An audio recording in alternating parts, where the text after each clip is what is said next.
silent people. And Dr. King says this, and I'm going to shut up. Those of us who are silent, who see evil and hear evil and say nothing, we're just as guilty as those who hate.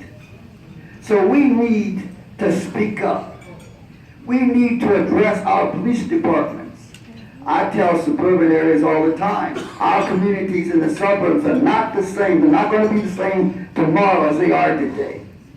And so I think our honoree deserves a great deal of applause, a great deal of recognition and praise. Ladies and gentlemen, please welcome to the microphone my good friend, Brandon Marshall, linebacker.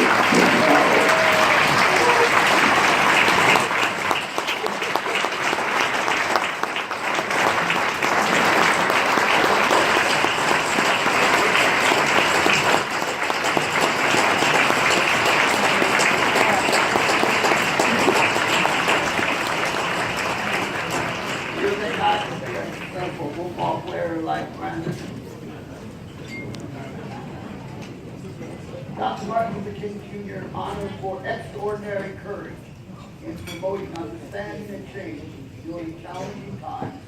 Presented to Brandon Marshall, linebacker, Denver Broncos, the National Football League. And here's a quote by Dr. King.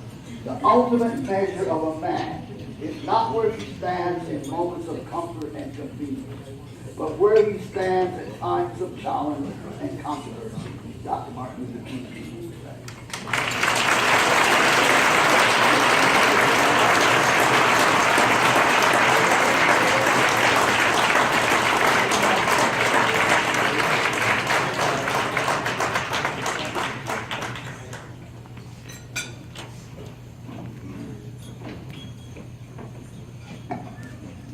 Thank you.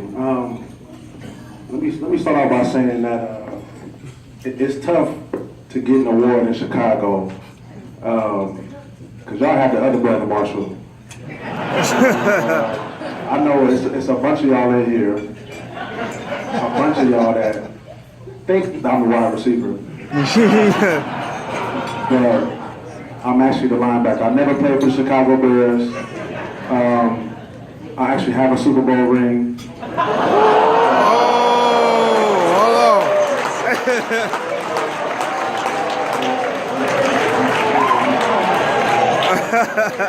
I brought it with me.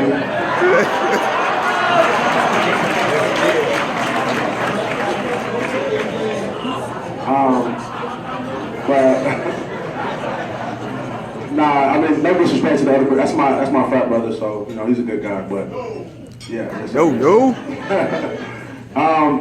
I got convicted by this, in 2016 when I saw my frat brother, Colin Kaepernick, actually speak on this.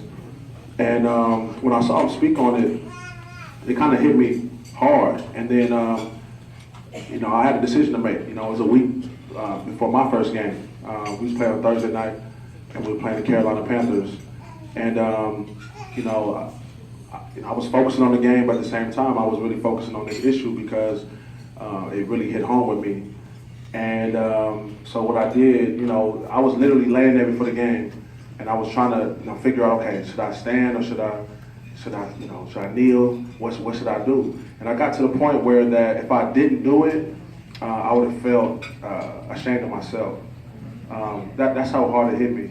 And so I kneeled in front of 80,000 people, in front of the whole United States, really, because we were the only game on television that day. So I got a lot of press, a lot of hate, a lot of love, but a lot of hate as well. And before I decided to kneel, though, I actually wanted to put a lot of action behind it. I didn't want to just kneel just to say I did it. And no disrespect to a lot of my coworkers around the NFL, but that's what they did. They kind of kneeled, and then okay, that was it. I kind of tried to put a plan in place. I went and spoke to the police chief in Denver. I went to schools and I started a program to combat absenteeism. to keep our kids in school. And, honestly, after my talks with the police chief, 7 weeks later, I saw that they decided to change the use of force policy in Denver. And after they did that, that's when I thought, man, that's a win. That's a win. Yes, sir. Yes, sir.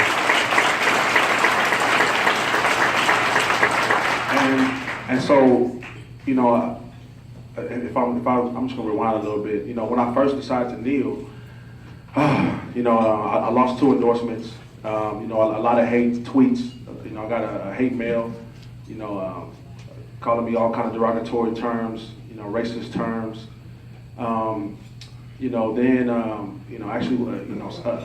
Somebody high up in the club of the Denver Broncos, they pulled me to the side. Can't say any names. I like my job. But he's pretty high up with the team, and he pulled me to the side. He said, "Look, Brandon, this was after week 2. He said, Brandon, he said, look, I understand that this hits home with you. This is something that you feel strongly about, you've dealt with. But we as an organization, we believe in the national anthem and what it stands for. We want you to stand up." And he said, "I'm not going to tell you to stand up, but I'm going to suggest it." And so I had a decision to make, and I could read between the lines. I'm a smart individual. But at the end of the day, I was like, well, if I would stand up after the second week, what did I kneel for? So I continued to do it. The next game we played the Bengals, and I did it again. Then I did it again, and I did it again. And I got so much hate. Like you said, my jersey was burned.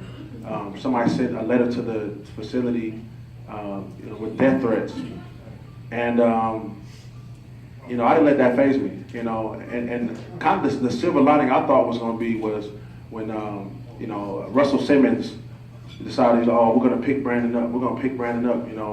He lost endorsement, so we're going to endorse him. And he put it out in the blogs, but that didn't happen. So I'm like, man, all this is, it's not looking bright for me right now. But I decided to keep pushing. I decided to keep going. And once I saw, like I was saying, once I saw Denver, the police department change their use of force policy, that's when I was like, you know what? I think this is a win because I feel like I had a hand in that. I went and talked to the police chief, and I went and was in the community, and for them to even review that, I thought that was big. And so after that, I decided to stand up, and it was actually kind of bittersweet because no matter which side I did, people hated me. When I kneeled, people hated me. When I stood back up, people hated me. And so at that point, I realized you can't please everybody.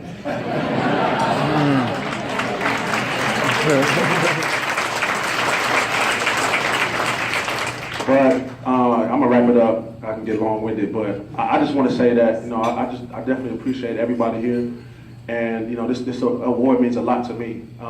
2 years later, I'm still getting recognized for this. I think this is my biggest award, and behind this, Harvard actually recognized me as well. So this is huge.